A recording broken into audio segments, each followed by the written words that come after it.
I was taught that the dinner table is the heart of the community. My mother would always tell me that her favorite word was companion, because when you break it down to the Latin roots, it means the people that you share bread with. This is the Companions Podcast. We have a New York strip steak with flowering thyme and sesame seed salsa matcha. There'll be some baby new potatoes dressed with chive blossom and spruce tip mayonnaise. Today, we're lucky enough to have a meal from Chef Ryan Keelan, and I'm joined by some of my most thoughtful and creative friends and Sony Alpha Collective ambassadors, JN Silva, Steve Sweatpants Irby, and Monaris. Let's dive right in.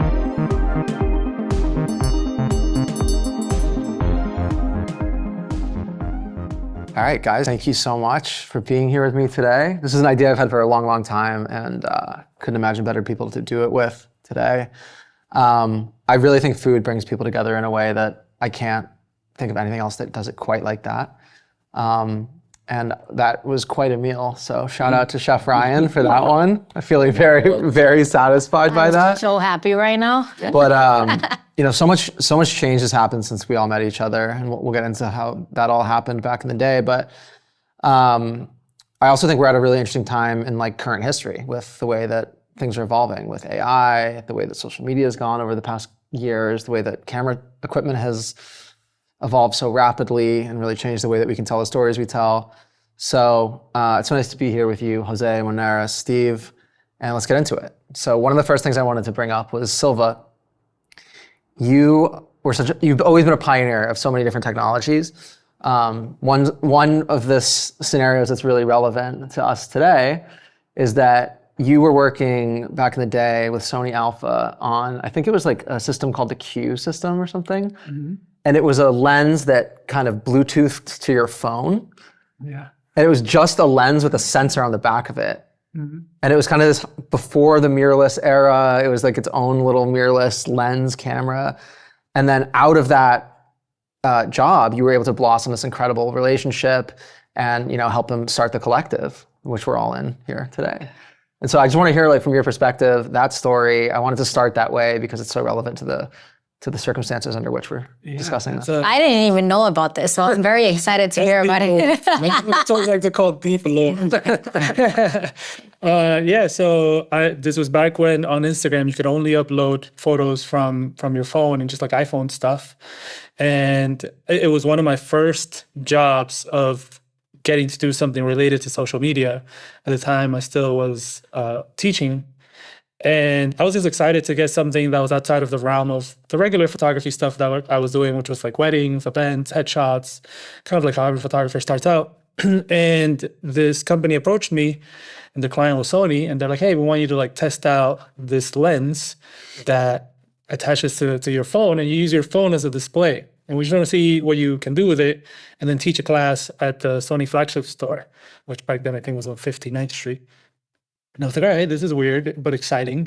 And then what I quickly found out was that it was amazing because you could point the lens whichever way, and you could look at the display here.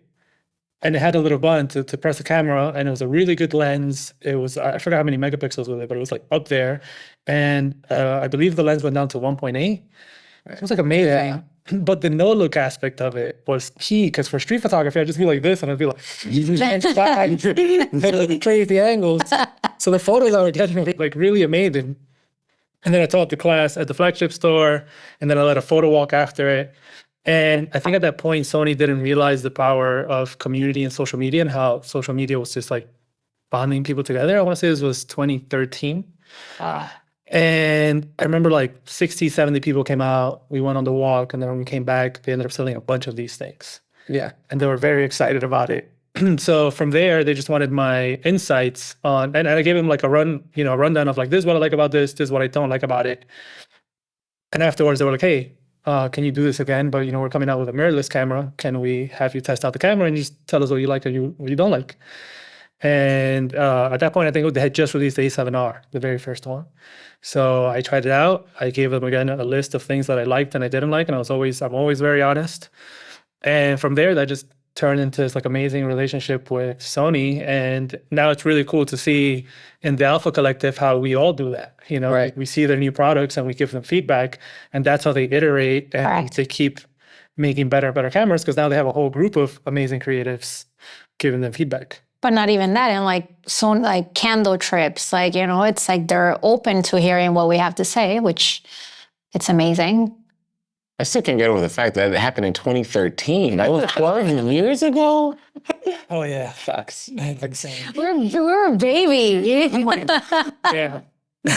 I mean, we still are. I still but have it, by the way. I still have the QX100. Wow. And it Okay. still works. We got to bust that out. Bring it on the next meetup, Oh man. my God. That's vintage right there. You guys both touched on something really interesting to me. So I have this phrase that I say at ALLSHIPS, which is like, community is the root of all value. When I think about money, like money is a symbol, right? Whether it's a token or money or an IOU or straight up bartering, like the only way that items and things have value is when you're exchanging within communities. And I feel like the age of social media kind of unlocked the age of like accessible communities in the way that, you know, learning from mentors that grew up through the 1990s, like the magazine era of photography, it was cutthroat. Like if someone else got that magazine cover, like there was like food off your table, right? Yeah. Beef on site. And I think exactly. So like I think something that's really interesting that happened out of the like emergent technology of social media is that it became more advantageous to be collaborative than it was to be directly competitive with each other. Yeah. And like I think we are the product of that era where we realized, oh, if I have a network and you have a network and we cross-pollinate our networks, then we can all win. There's like this abundance mentality that's unlocked by new technologies. Steve, you are somebody that I think realized that really, really early. And with Street Dreams magazine, you know, you did an incredible job of creating, you know, with your team, a really robust, like literal physical product that was attached to a large community of people. I mean, how many hashtags are under Street Dreams Mag? It's probably uncountable at this point. But Millions? But I want to hear a little bit about your experience and like how building that community outside of your own personal brand like has affected your perspective on all the things that we're doing today. I think the illest thing about, to your point, was that it wasn't even about creating a magazine or creating a community. We wanted to create a validation system. Like, why did it take so long to be validated by the things that all the legacy magazines and companies that we respect so much? And there's no disrespect. It was like I love, you know, Juxtapoz magazine and the New Yorker and et cetera, et cetera. Like, I truly do love them. But like, we needed our own MTV, if you will, you know? And then creating that ecosystem, we didn't realize that we were just doing it for selfish reasons because, like, you know, I just wanted to see my homies get some love, you know? I didn't want to wait for anybody else, you know, to get that, the sign of approval. And then, you know, when you pick up your head 11 years later, you realize that you created a whole community of just like like-minded people who, you know, had the same values. Yeah. It was like this weird kind of collaboration of like being a purist, but at the same time fighting for the spiritual warfare of photography and art and what it means. So, like, did I think that was going to be the intention when we first started? It's like, no, dude, like, I didn't get a college diploma. Like, the first magazine was my diploma. And then now to see it kind of evolve into this, you know, this ever-growing kind of family with, you know, a lot more opportunities. It just gives you way more. You're in Japan, dude. Like, you got. Arigato gozaimasu. I was on the second magazine, I remember, and I still have it, and I found it recently, and it's like a magazine, right? Like, I'm like, holy cow, and it feels like so vintage and old, but like you said, you believed in us since the very beginning, and you gave us like a platform, and you were like, you want to be part of it, and you know, you're still thriving, man. That's amazing. It's also like selfish and thank you. And then it's also like selfishly is like, we grew up on like comic books and like Pokemon cards and like all those things that had so much, that had tangible value. And then it didn't feel like that was happening for us. So, you know, it's like the punk rock hip hop kind of feel like, you know, like we can do this for ourselves. And I'm just happy that it worked out because I would still be flipping burgers at McDonald's. Which you love. I love burgers. I love McDonald's. That's fascinating, man. And there is something to be said about having a physicality in a world of like the infinite digital, which is like the world I think we're getting pushed further and further into these days. And you know, I love what you said, Monaris, about like this legitimacy of being a published photographer. And it was something that I was never a published photographer before I got published in Street Dreams. Like everything, it gave me the ability to go out and say, I'm a published photographer. Exactly. And, you know, if someone else can make a magazine that lends credibility to another artist, like the ones we look up to, like if you got published in Vogue or in National Geographic, like that's also just somebody who like did something and put it together. Like, that's literally just a person. That's just another person in the world who decided to aggregate a bunch of content together and distribute it to a wide community. Exactly. And so why can't we do it? And you were the one that really showed me that we can do it. And I still have it. That's what I'm telling you. Like I found it recently and I'm holding this thing and I'm like, this was so long ago, but yet it's like, wow, like somebody believed that I was good enough back then, right? Like, and it was you and your company and your brand. And it's just like, it feels like now moving like past all of that and like it's 2025, right? Like, and just like, it's dope. Like, it's like, I give you credit and everybody that like you've been believing in this since day one, right? And like you as well, Dave, like we're here, right? And it's just like beautiful that people like have a goal and they're like, I'm gonna do this, and they freaking do this. And it's just like, it's amazing. Okay, so full circle, because I always give credit to, like, you know, not to like, I can already feel us going down the rabbit hole, but like, I truly feel like this, and I'm so serious, like I would not be here without Silva. Silva literally is the Lord of Light. If it wasn't for him, he told me how to edit. You know, he brought us into a space where, you know, it kind of goes into the whole thing that we're kind of already hitting on, but like, it just felt safe to learn. You know, it wasn't no intimidation. It was no like cool guy contest of like, oh, you know, I know something. It's like, no, someone's like, pull up, just edit some photos. I was like, really? I don't even know what Lightroom is. You know what I mean? Well, he was one of the first people I met up with off of Instagram. We met actually around in this neighborhood in Bushwick, Brooklyn, way back in the day. But I think you were one of the first people to see and to show me too that photography could be this collaborative thing. And the early days of Instagram were really interesting because we would just be each other's subjects. Yeah. So like it was the era, like photographers are usually like notoriously behind the camera. But it made this era of like, oh, actually like go stand over there because I need a subject in my frame. Yep. And we would just trade and then go up on a roof and blah, blah, blah. And you know, I remember like we would host Insta Meets together back in the day where it almost got out of hand because everyone was competing to be like in the shot. And they knew if you were a photographer and you had like 100,000 followers and then you posted them, that could change their career. And that was true though. It was everything. It was so true. I remember you showed me, like, you know, I started my journey using an iPhone, right? Like we all did. And you were the one that was like, oh, stop taking photos with like pressing the button. You put your headphones on. And you know, that you were asking for them recently. Yo, everybody has those. I'm like, what? Those are vintage, right? But he was like, oh, just plug them into your phone. And whenever you have to take a photo, just press the volume thing. It was remote cable. Yeah, so I was walking with my phone and I was like, and I was like, holy shit, it's amazing. What was your experience during those early days, like the awakening of the sense of community? Yeah, I mean, so first of all, going back to Steve's thing, I just felt incredibly indebted to you because I got you fired from your job. No!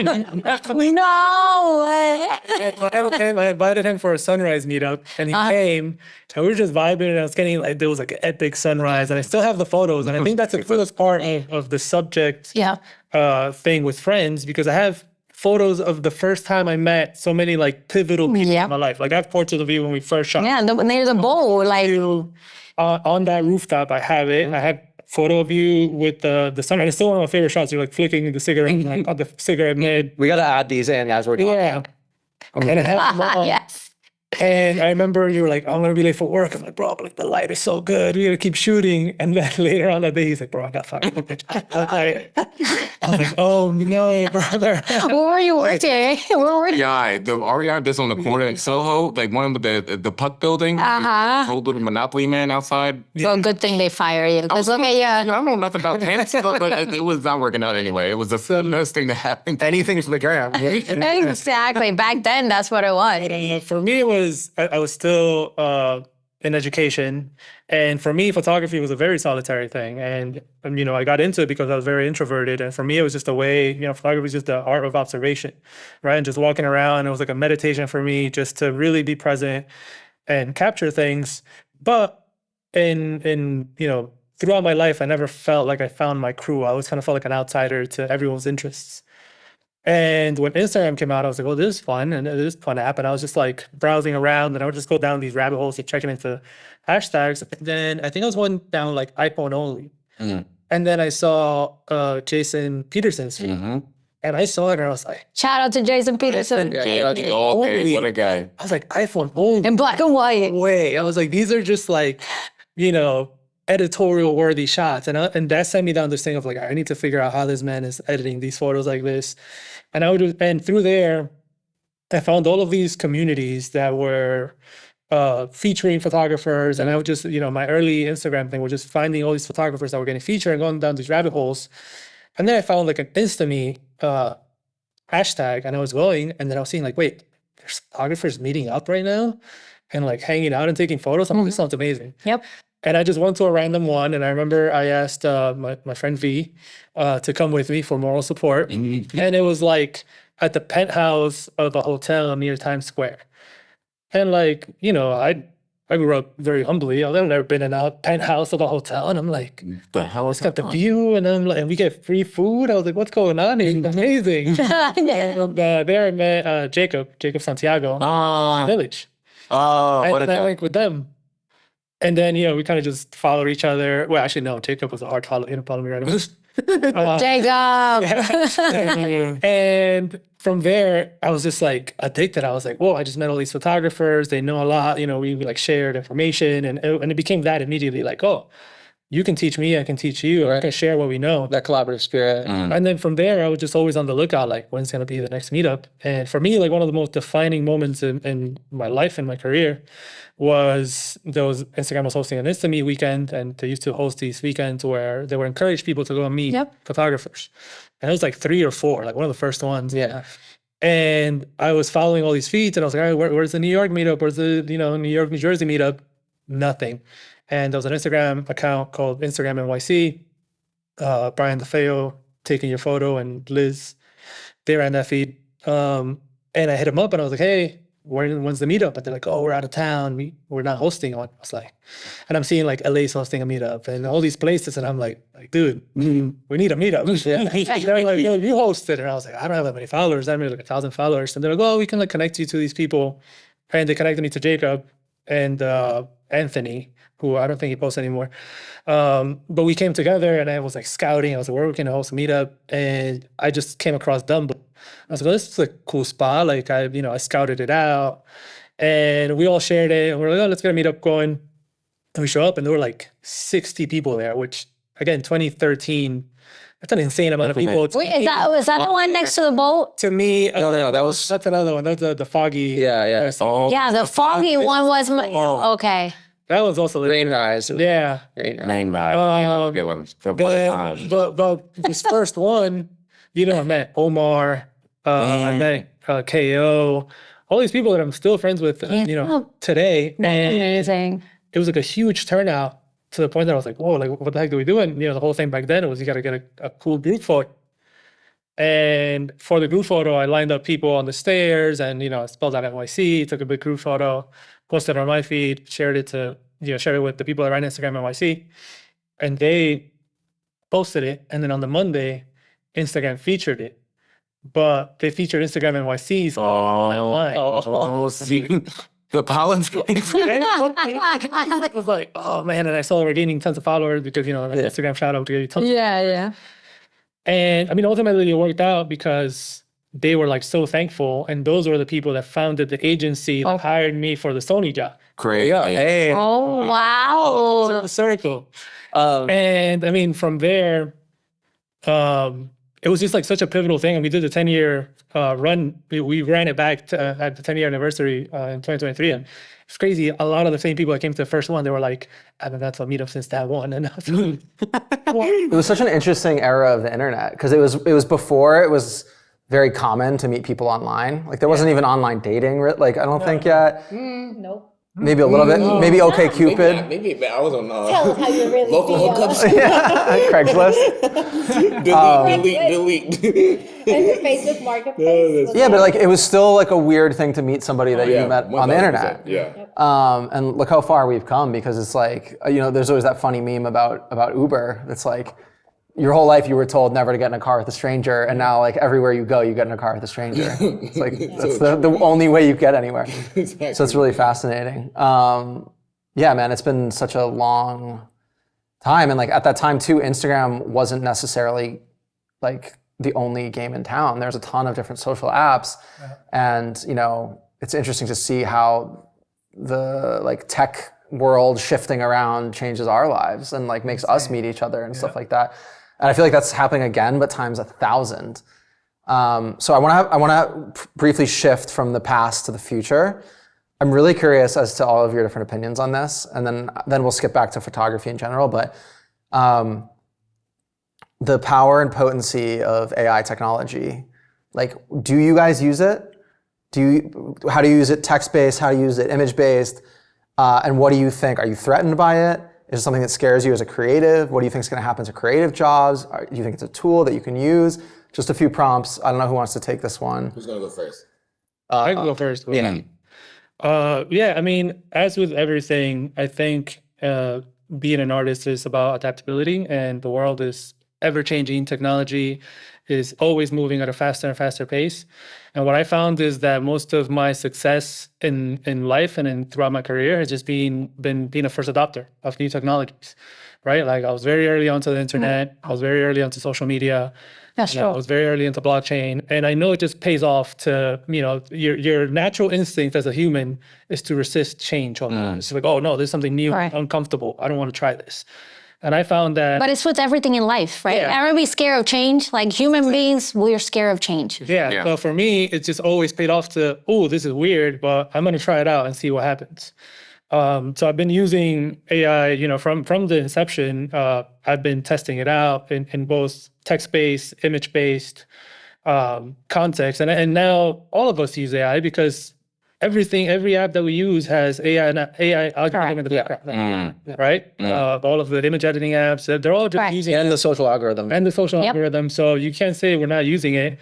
And it's one of those things. The genie's out of the bottle. Now it's up to you whether you resist it or go against it or you embrace it. And I think, I don't know, in my opinion, it behooves us as artists to embrace it and try it out. Of course, there's a lot of like ethical energy usage things. My personal take is that I think we'll figure it out because there is an abundance of energy. That's another conversation.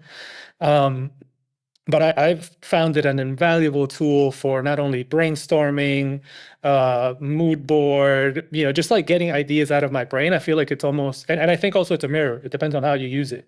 I think AI eventually just kind of like mirrors your own consciousness in a way. That's another conversation too. But for me, it's been honestly just a game changer in terms of my effectiveness and just my, I don't know, I'm just a lot more efficient using AI. So interesting. Yeah, just one thing, and then I want to hear from Monaris here. But one thing that I try to remind myself is that when we were in those early days of Instagram that you were just describing, a lot of people hated it. And a lot of people were like, what are you doing? Why are you like even giving your work away for free? The only way we can make money is selling our work so people can see it. And I'm like, no. Now we're the publishers. Like the genie's out of the bottle. You better start publishing yourself because then you can become the magazine. Like you were able to do very early on. And I feel that moment again where it's like, there's a lot of problems with this technology. It is very, very scary. Like you said, There's nothing that humans hate more than change, but it's here, it's happening, and it's not going anywhere. It's not going back in the bottle. No. And so how can we use it in a way that benefits us and nudge it away, show the world a way to use it that is actually net positive. So I'm curious what you think. I feel like I'm kind of like a rebel. When something new happens, I'm always like, I'm not gonna do that because that's not me, right? But change is inevitable. It always happens, right? So I feel like when change comes like knocking my door, like I'm like, okay, what are you gonna do about it, right? So I am open to change, but only if it allows me to stay true to myself. Like if I'm gonna use this technology and still remain my authentic self, and I'm not changing, it's still me, I'm still delivering my vision, my love for the way that I see the world, but I'm using this technology to make it, I don't know, like to use it, right? Like, for example, with video, when we got attacked with video on Instagram, because we did. We got attacked because it was not like, do you want it or not? It's like, this is something that's gonna happen. And it was just like, we felt like, oh my God, my photos are not being seen. Like, are people still seeing, like, am I gonna be a photographer? Like, those questions and doubts and everything, right? And I was like, okay, I am not gonna start recording myself, taking photos on the street because that's not me, right? It's like a constant battle of like, how can you just keep up with the world that's constantly changing, but how can I remain myself, right? So then I'm like thinking about it and it kept changing and I was like falling behind and I was like, okay, that's fine, like, cause I can't do it, right? But then, okay, the way that I see the world is this movie and I always preach about it. I'm like, the world is a movie, okay? So let me just take a step back. Okay, if you see a movie, just use what you have. So now I literally have my phone, which I have 24/7, which we all do. It's not a camera. And every time I see a scene, I just grab my phone and I was able to start incorporating my style, my vision, the way that I feel, the way that I see a scene. And I was like able to like adapt. Like it was like I was adapting to a world that's constantly changing while still reminding myself, this is you. So I started like little by little, like grabbing videos of scenes, my family, my friends, because this is something that I'm gonna say right now. Don't ever stop taking photos of your family and friends. When COVID happened and I was going back to old photos because we couldn't take new photos, right? I found myself just like with all these photos of strangers. And I'm like, who are these people? And I'm like, what is happening? Like, because I had so much time and I never had so much time in my life, right? So I was like, who are these people? I don't know any of my people. Where is my photo of my mom, my dad, my family, my wife? I'm like, I don't have that, right? So it started like, I'm like, oh my God, like, you need to start taking photos of family and friends. So that's something that I live by nowadays. So this is what I was saying. So nowadays, like, so I found a way of adapting, of seeing moments, recording them in real time with my phone, no cameras, no Sonys, no nothing. It's just what you have, right? And I see a scene, I record it, and then I I learned to color grade, to like, I am teaching myself things that I was not able to do before, but it's not because the world is telling me to change, it's because I want to. And when you want to do something, it comes from your heart, and it's like, because you want to do it, not because the world is telling you to do it, then the what you put out and the value and just the love, people are going to feel it too. And that's what I found. Like I was able to find a place, to find a vision, to tell a story the way I wanted to tell it, and the world is reacting to it, right? So sometimes it's just like we're so forced to do things because, things are going so fast and we feel like we have to. But when you are able to just like slow down and find within you what you want to do, what you want the other people to see, like it's a good place when you're able to reach that point. And I found it.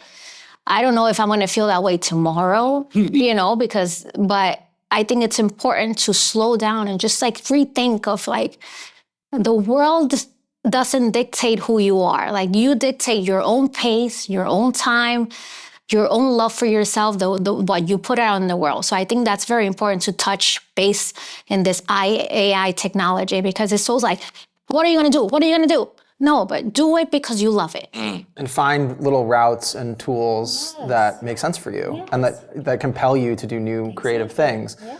And, it's the same thing with social media. Like I try to remind myself, don't just be a consumer.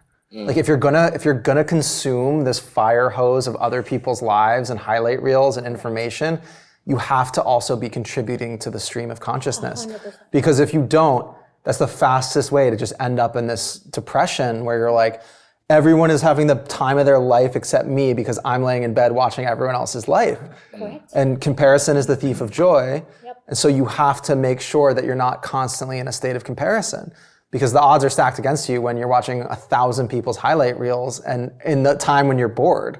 Like, of course, like that's like not fair. It's not fair. It's the worst. And it happens to all of us. Yeah. We have to all agree that it happens to all of us. Like, we can't be like, oh yeah, that doesn't, yes, we're all human. Yeah. We all go through it. Like, we all have to accept that it does happen. Yeah. And I do think one of the comparison between AI and social media is really interesting, because I think social media is one of the most powerful engines of societal change that we've ever lived through. But I think AI is going to be that times 1,000. Like, you think so? Yeah, it's terrifying. It already is. I feel you. Steve, have you had any experience? Like, what do you like to do with it? Have you, like, do you have ChatGPT? Do you use it in your art? Do you do anything with it? The way that P kind of broke it down is like very similar to like my kind of outtake on the AI. And honestly, I think we're all kind of in the same headspace with it. I think it is excellent. I think it is efficient as well too. Like ChatGPT has made all of my emails 10 times better. You know what I mean? I swear to that all the time. And it also, like, to Silva's point of like, is already in the tools that we're using. And then, but to your point that have really resonated with me is like, but what am I using this technology for?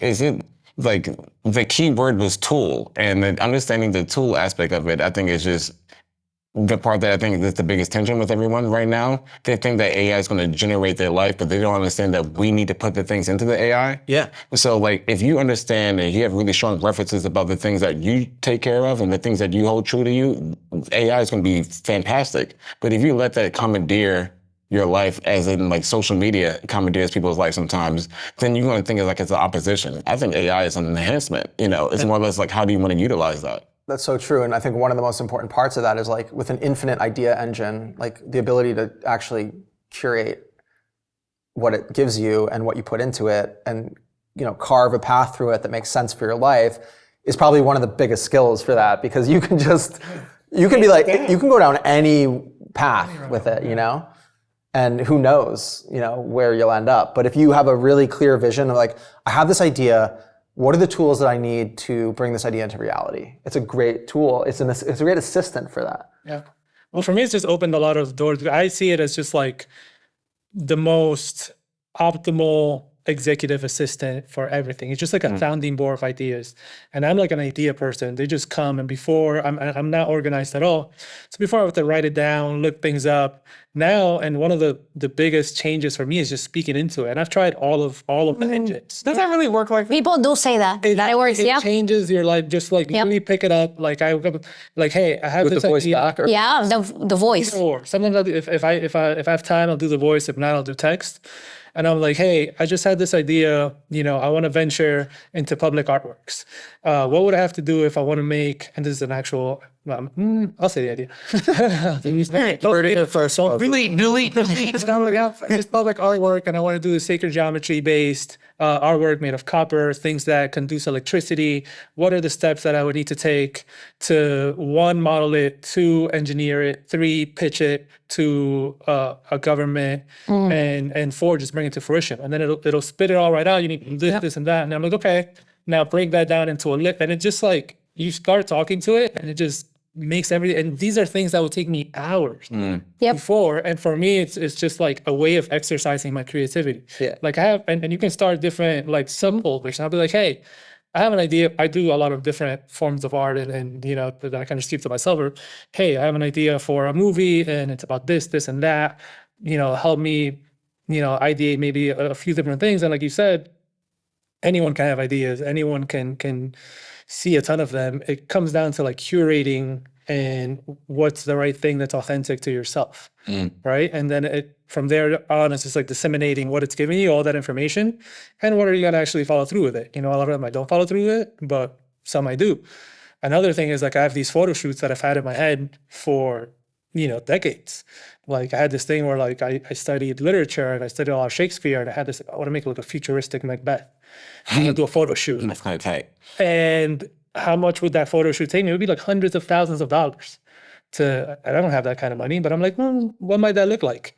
And then I just go, and then I go and I just go on an image generation, and I just start prompting, you know, paragraphs of like, imagine a lady Macbeth made out of fractal, and I just do a 3-paragraph prompt, and all of a sudden I have this mood board for like a whole film, and I'm like, oh, this could be like an actual movie, and I'll show you it, and people are like, I'd watch this movie. Yeah, I would never. And sometimes that's enough. Like that feedback, like off a fleshed out idea, is enough to get you to the next step. Exactly. Of like, you know what? Maybe I will do this. Maybe I will like see if I can write a script. Yeah, and like how long would that have taken me years ago? Yeah. Okay, but what about you? How do you use it? Okay, so I use it very similar to Silva in the sense that I'm just like, I treat I it. can't imagine. I You would two love to see that. are just like, My ChatGPT history is hilarious. yo, I want to see No, you both of don't. them. I use it like, okay, so to me, like, No, that's we all should share our Questions happening in there. no, we should not. So I treat it a lot like, I think about it like, this is the Library of Alexandria. It's like the modern day Library of Alexandria. I love that. Where it's like all the sum knowledge of all of humanity is contained in this algorithm. It's like actually kind of true. And you know, of course it can be wrong, and it's not the you know, it's not like the absolute authoritative truth. But it has a pretty good grip on like anything that has ever been entered online. And let's be real, it was also trained on a ton of copyrighted data, but it's over. It already happened. Yeah. Okay, so they decided to ask for forgiveness, not permission.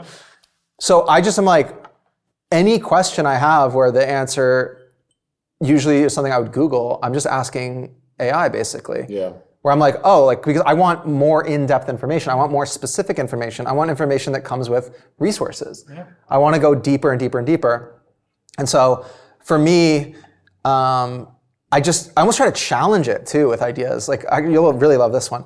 I was like, I wonder if it can make Lightroom presets for me.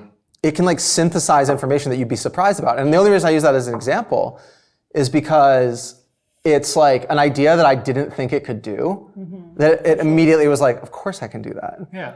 And it can do that with like medical files and x-rays and like everything. And so there's things that I haven't even, what's so exciting about AI, let me put it this way. Yep. There are things that I haven't even thought of or that people haven't even thought of that this thing can do. It's just sitting there idling, waiting for somebody to ask it the right thing. That was me today at TJ. I went to TJ Maxx today and I found things that people have created that I'm like, oh, I needed this and I didn't know I needed it. I love TJ. What's an example of that? Okay, so sometimes, you know, you're in line and you're like waiting to get in a concert and you're tired and you just want to sit, right? You're like, oh my gosh, yo, it's like a thing that you just go like, Yeah, and I need that. and you just put it and you're like sitting and it's like a purse. You're just walking with a purse and you're like, oh my God, I don't want to stand anymore. And it's like, and you just sit down. And I'm like, oh my God, those are things I needed. That's incredible. That's like ChatGPT. Definitely chair. What a beautiful analogy. What a- Oh my gosh. Yeah. TJ Maxx is like, girl, I agree. One of my favorite things about ChatGPT. People are using this to make new things. 1,000% every time. But one of my favorite things about it is like people are looking back at things that already exist and being like, that's like ChatGPT. Yeah. My point here is like, just like social media took like, 5-6 years to really get like mind share, to like take over everyone's brain. And now it's like everyone's just like brain rot on their phone all the time. It's insane. But AI is speed running that. Where like people are just using it it's permeating life in a way that people don't even understand. Yeah. And then for people like us that are savvy to it, it actually is like, we use it a lot and it's very upfront. But for most people, like it's going to alter the world that they're moving through, like as they're moving through it. And that's, it's scary, but it's also profound. It's happening in real time. Yeah. It's a whole I mean, even just like integrated wearables, like, the glasses that have AI in it, you say, what am I looking at? Which way should I go? And this is like the very first iteration of it. We're going into a feature that's like literally like the science fiction movies. Just gonna like have it here. All right, tell me where to go next. The map is gonna be embedded, and it's gonna be like AR, XR. Everything you do is just gonna have like a companion. And I mean, we've seen it in movies. How come we're gonna see it in real life? I mean, indicator of future. It's true, because the people that grow up watching science fiction end up becoming the inventors that create science fiction, and they're building what they've seen in their childhood. Yeah. It's really, really cool, honestly. Yeah. So, augmented reality, Meta is making these even new glasses with the augmented stuff coming out. But so in iterating towards that, they're making the Ray-Ban glasses that have the cameras inside of them. What I love about those is I can film what I'm shooting with both my hands free. And it's incredible because like you can see everything that's going on. And when I look at those videos, it's like, it really gives me a way to basically like upload my actual like eyeball vision to other people. I used to, I mean, I'm pretty sure we all did this. Like I used to see something and I'm like, oh my God, I wish I could take photos with my eyes. How many times have we said that in our lives? We want to blink like right? Like oh my God, I wish I could take photos with like the technology has been advancing so much that we're allowed to put these things in our eyes. And I'm like, oh, I see, oh my God. Shh. And you take that photo and that video, it's like, oh my God. Do you find yourself actually using it like I take photos of everything. I'm having dinner with my mom and I'm recording my mom having dinner. See, that goes back to the other thing. Like, if I could do stuff like that, I would do it all the time, I don't take it when I'm walking down the streets in New York City. No, I'm taking a photo when I'm having like an intimate dinner with you. Like, I want to remember how this felt. Yeah. So that feeling like that we need, that like the world is telling you don't forget about, because it's like so fast paced. And we were talking about time and how fast time is just like happening. Like, with these glasses, I'm like, I'm having dinner with my mom, I'm having dinner with my wife, and I'm like, having an intimate moment, and I'm just like, record this moment. I want to remember this moment. That's what I want. Like, and that's so much because... Okay, so I like to think of photography like a photograph is a catalyst for a cascade of memory. It's like a node in a network, and if you can preserve that node through photography, when you look at it, you can like reactivate that network of neurons in your mind. I feel like a lot of us have probably experienced that. And it's a gift and a curse. Because I feel like some things in my life I just feel so deeply because I've spent so much time photographing in those moments. Like what? Like relationships ending or people that I've lost in my life that I still have photos of them. Like, because not only do we take that photo in the moment and like preserve it for ourselves, but then we have it and we look at it again and again and again. And every time you see that image, it's a reinforcement. Yeah. And the time you spent editing and reliving that life. Yeah. And then all the feedback that you got on that photo you shared maybe is also wound up in that same neural network that you've created in your mind. And at the center of that neural network is a still image. 100%. And I kind of want to shift the conversation away from AI and tech for a second and just say, photography itself. Like you guys, I can easily say that you guys shoot photographs because it's like just a fundamental part of who you are at this point. Like it's in the blood at this point. Like because we want to remember. Is that why? I take photos because I want to remember every single thing of my life. Like I'm someone that like, I can't remember what I had for breakfast yesterday. Not because just because life is happening, right? Like when I go to sleep, I'm always thinking of life and just what I'm gonna do and what's gonna happen, right? But like I think in photography, it's just like you're taking a photo and then you look back, oh, I remember that moment. I remember we were in Cuba in 2017 hanging out. It's like a way to remember. And it's just like, I'm gonna hold on to that for the rest of my life because I wanna remember all of you, all of my family, my friends, my travels, the way I see the world. So I think that's why I do it. Because you yourself changed too a lot. Yes. Right? That's so fascinating. I mean, I would hope I change. I don't want to stay the same for the rest of my life. Like when you meet someone and you're like, oh, you changed. I'm like, thank you so much. Thank God. I want to change. I don't want to remain the same person forever. But I think it's that, like it's a question of like, why do we take photos? So why do you take photos? I'm obsessed with immortality, and it sounds like some really hippie thing to say, but I think being a photographer is like being a magician, and you have the magic power to stop time, and I think that's a very powerful thing to do. And I'm obsessed with stopping time. And I don't even care about working with anybody. I just want to stop time. To your point, why am I stopping time? Like, what is it worth to stop time for? So the sentimental moments of like that random old lady sweeping some nonsense across the street is like, word, dude, I remember that. Like, that was like my grandma. You know what I mean? That was the random ass dude who was like, you know, drinking a beer at the corner store. It's like, oh, that was my pops, you know? Right. I'm always playing this weird parallel of being a magician. So, no, like photography is one of the craziest cheat codes that I never realized was so special until like I realized that we were all magicians. So that's a beautiful way to put it, man. I've never used the word magician, but I feel like a magician after. No, 1,000, we all are. Yeah. Like, well, what about you? Why do you take photos? I think so I think it's very similar. I think I'm a bit obsessed with like space-time, like how space and time are related, and like light moves through that, and like how it connects to our individual lives. And I think about all the billions, millions, I don't know how many people have lived before us, but like all the hundreds of millions or billions of people that lived their whole life and, you know, passed on thousands of years ago, and, you know, every little bit of evolution that got us here. And like all of those stories are just like sand and like dust. And like we have technology that, you know, it will all, you know, inevitably end when the sun explodes into the same bits and atoms. But like we can preserve our lived experience for longer than people ever have been able to before.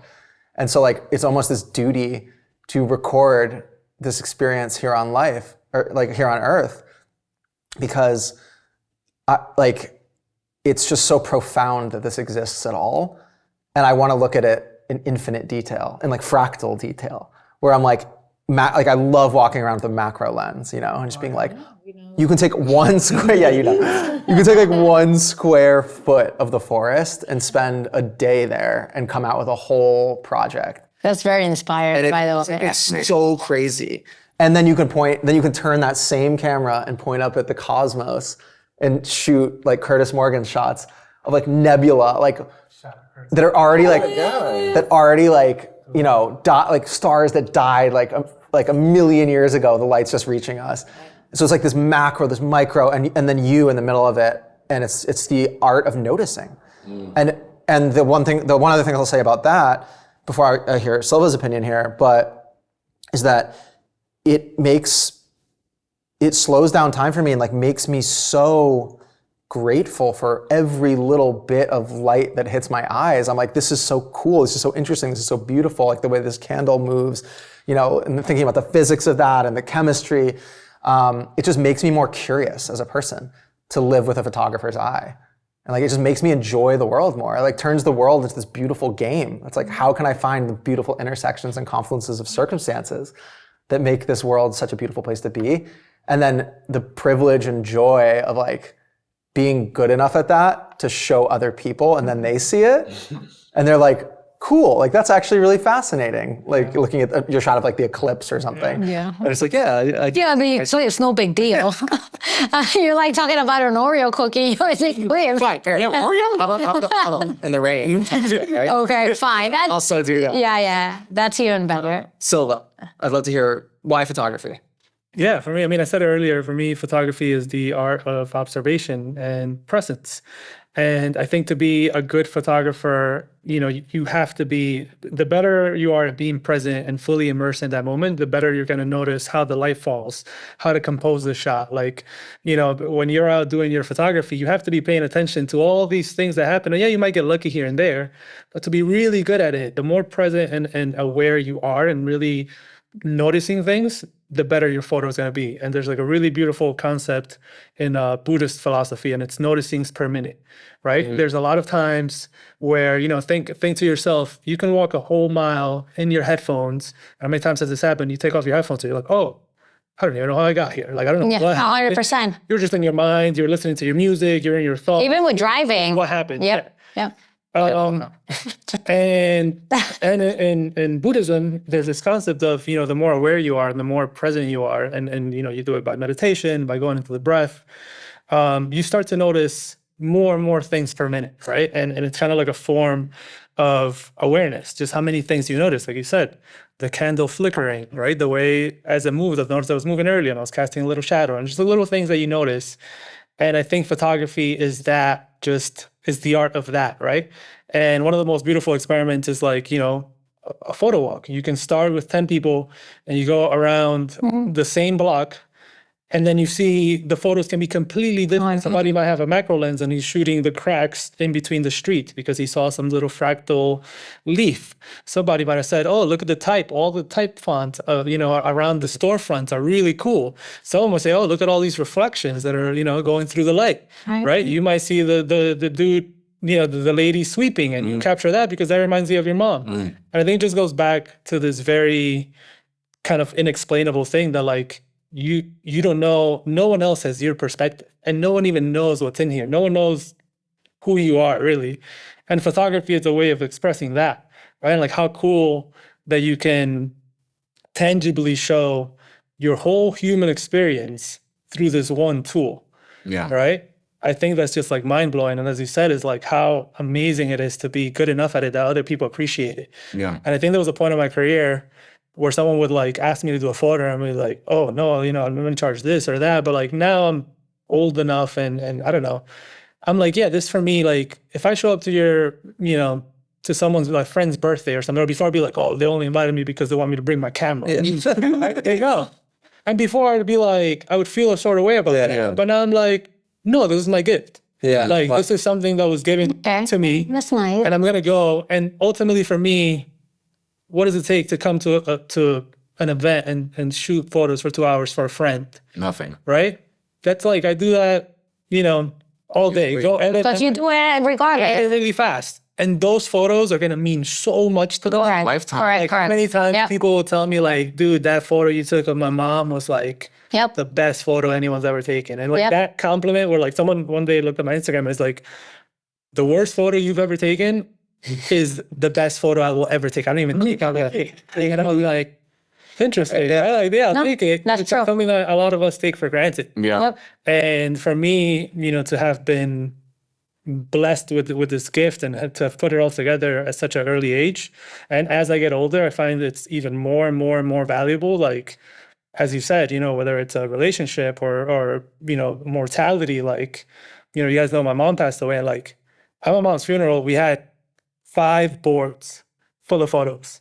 And everyone that came just looked and said, wow, she lived a full life. And you like captured it. Like that's a gift. Like, why would I not have my camera at all times? Yeah. As everyone that knows me, oh yeah, you always have a camera on. I'm like, yeah. That's you. Oh yeah, no. Like the same way I feel about my dad too. Because when my dad passed away, that's one of the first things that I looked at. My dad was like, when you got me fired from REI.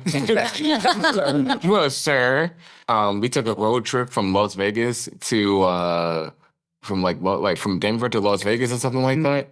And then like that was like the first time I brought my film camera and stuff like that. And those photos to this day is some of my favorite photos. Like of my pops, like I was driving around the Grand Canyon. Yeah. It's like those little moments is like being able to work in the space for so long and being able to accomplish things is tight. But then like, and I'm so happy that people brought it up because like, but the photos of my pops like doing like the Hulk Hogan pose in Death Valley is way better than any other photos that I've ever caught. Yeah. It's not even close. You know what I mean? Yeah. And I think it's like, we said about taking more photos of your friends and family. It's like, how many road trips have we all taken? I go back through those road trips and I don't care. I like them. The shot of the beautiful sprawling landscape shot with the epic sun. Yeah, those are cool. Nice photo. But I like the photo of you knocked out on the back. There's a lot of black man. These are photos that are like, oh yeah, I remember this. I think those photos mean a lot more to me, and that's why like a lot of times I'll always go take a photo of my friend, and a lot of people are like, oh no, I don't. I'm like, no. I always say like my saying is like for life. Like, I'm just taking this for life. Like for me, I'm not gonna share. I just want to have it for this moment. Like, okay, cool. Yep. So yeah, take more photos of your friend. So, we've lived through so many different iterations of technology, the internet, cameras, communities. At times it can feel extremely overwhelming, like the shifting landscape. We're literally building castles on shifting sand, it feels like. So I just wanted to check in with all of you. How are you feeling? How are things going? What do you think about the creative industry? What has changed for you? What are you focusing on for the future? What are you looking to do differently? I'd love to hear it. Maybe start with Silva. Yeah, I mean, honestly, I'm the oldest, I believe, in the room, and I've been a photographer. Congratulations! Yeah. And I've been a photographer for probably 2/3 of my life now, and I've done it professionally for a very long time. So I've seen many shifts, right? Like, and I'm old enough to even see the shift from like film to digital, and before social media and publications. And I think for me, like as we've been saying, you just have to adapt, right? And not everyone is meant to do that. Some people find their niche and they still do incredibly well. I have some friends who still just only shoot film and they're thriving because that's authentic to them. And they found, what is so inherently unique in their talents that is their gift to the world. And I think as an artist, that's what it's all about. Find what it is that is that the intersection, right? It's like the ikigai. What are you like incredibly good at that the world needs and that you're passionate about? And if you can find the middle of that, just keep going, and that's going to change and iterate. And for me personally, I'm a person that just has many interests, and I just go down these rabbit holes of things that I enjoy. And you guys have seen me go through many phases of the things that I shoot, the things that I make. So for me, it's just about always stay curious and keep learning and keep using, the tools that are coming out. I think being a creative, there's no better time. I'll still say that, to be a creative now. I think it's, with all of the tools coming out, I think it's even more democratized, and it's all about, curating your ideas and being authentic and putting stuff out there that, resonates with people. And as long as you keep doing that, the things will come. And I think, again, it's all about, staying positive and manifesting and like being at that frequency of the things that you're trying to attract. I think a lot of people online, I can see, and again, I've been in the game long enough, you see people that are constantly negative, and they attract that negativity, and they fall out of alignment because they're just vibrating on another frequency. They just fall out of alignment. They might get some short-term success, but no, the best advice is like, people are like, how do you get so much work? How do you, throughout time, how have you cultivated all these amazing relationships with brands like Sony, with all these companies? I'm like, I'm just easy to work with. I'm a nice guy. Yeah. I don't care about people. And how are you such a good networker? Well, I don't network. I just want to connect on a human, on a soul level. Good job. And that's it. So I think it's exciting. I think there's always going to be peaks and valleys. There's fast years, there's slow years. And I think it's just being persistent and adapting and having a community and cultivating a group of people that you can go sit down with and have a conversation about things that are going, because you learn so much from each other. So I think that's what it's all about, but I'm excited. I feel like I'm a huge believer in adapting, right? I spoke about it, like you adapt in your own way, but I'm also a huge believer on just living day by day.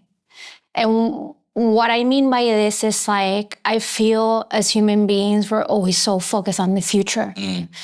Because that's what we've been engraved in. Like I feel like since we were born, you're always worried about the future. Are you gonna get married? Are you gonna buy a house? Are you gonna be successful? Are you gonna be a doctor? Like that mentality, right?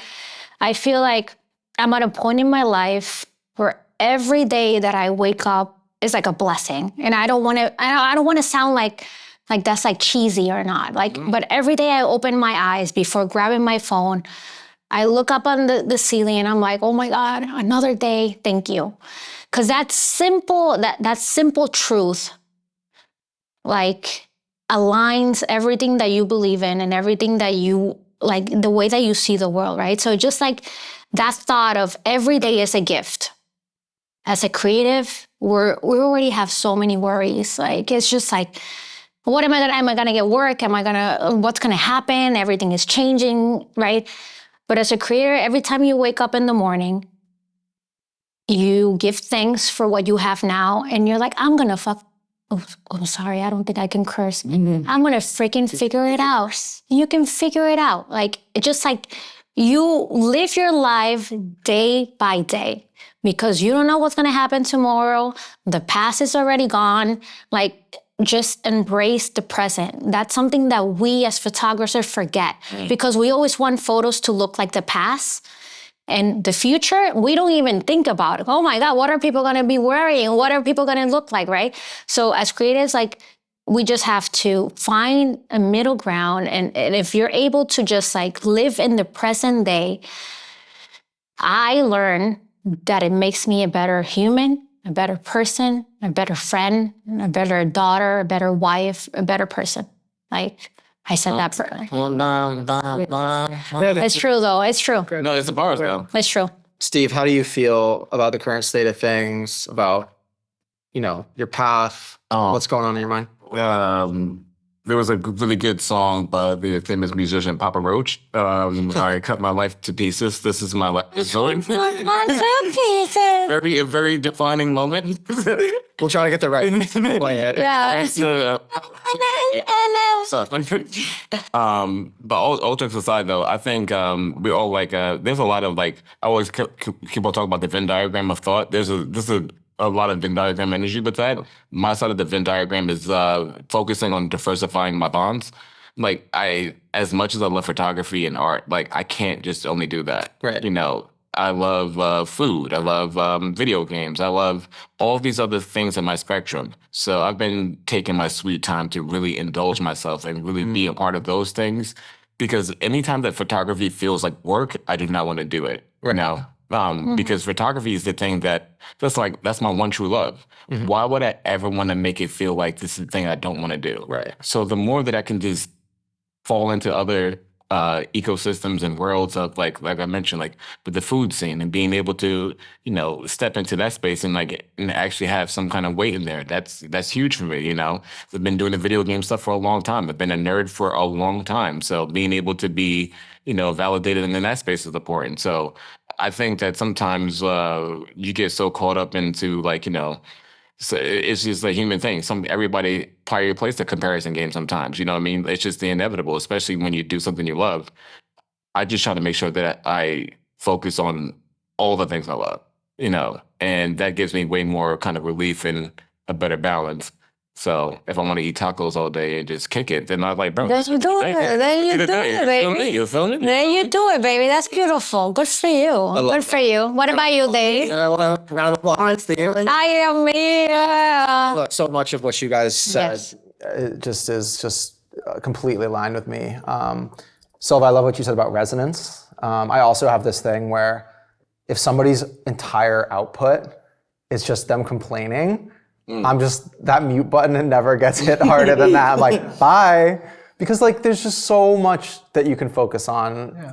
And even if your life is really in a bad spot and you don't feel like things are going your way and it's unfair, you still should be trying to improve your lot. You gotta find a way out of that. And it's not by going down. No. So I really resonate with that. That's really great. And the diversity of interests thing for me is really, really important. I love to read. I love to write. I love to cook. I love to eat. I like to make clothing. You can cook some good stuff, I like to actually. do branding. Thank you so much. He's so good. Happy. Oh my God. Mama Dave. He's so good. Direct to camera. I love that. Yeah, I did. I was like, Mama Dave. But I just if I get burnt out on one thing, I always have some other thing to turn to.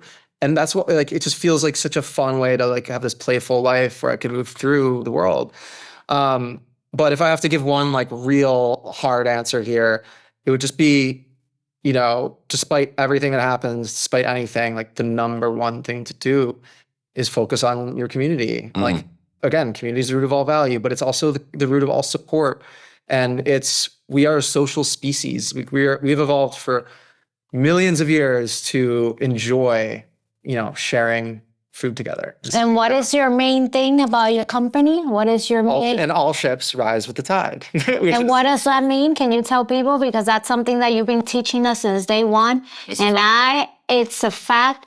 since the very beginning that you told me this vision that you had, Yes, absolutely. it's always been like this. So I would say that when I say ALLSHIPS, the name of my company, this podcast effort, it really means that a rising tide lifts all ships. So like, don't focus on where you're at, focus on where your people are at and the people around you are at.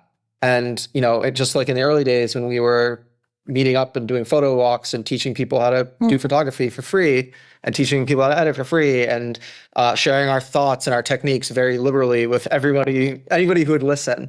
That only helped us all rise up together. And after 10, 15 years of doing that, we only get to be in this position as, full-time artists, creative people in this world, because in a way we were very liberal with our knowledge. And I think that moving into the future, I want to continue to do that.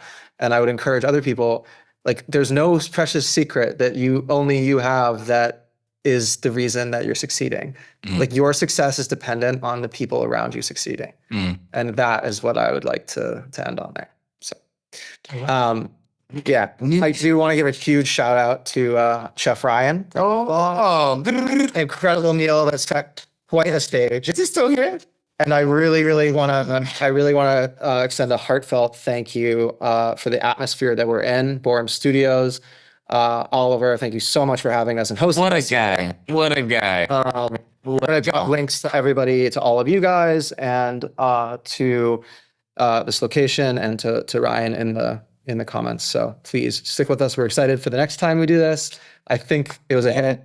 Yeah, tomorrow. We're going to do a breakfast club tomorrow morning. 6 more hours. But I can't thank you guys enough for opening your heart. And thank you for your vision and your mind and your heart, and for always rising us with your tide. Come on. Guys. Wow. That was so Latina. Yo, that was so Latina. ¿Tuviste eso? Súbeme con la. Actually, Súbeme con la.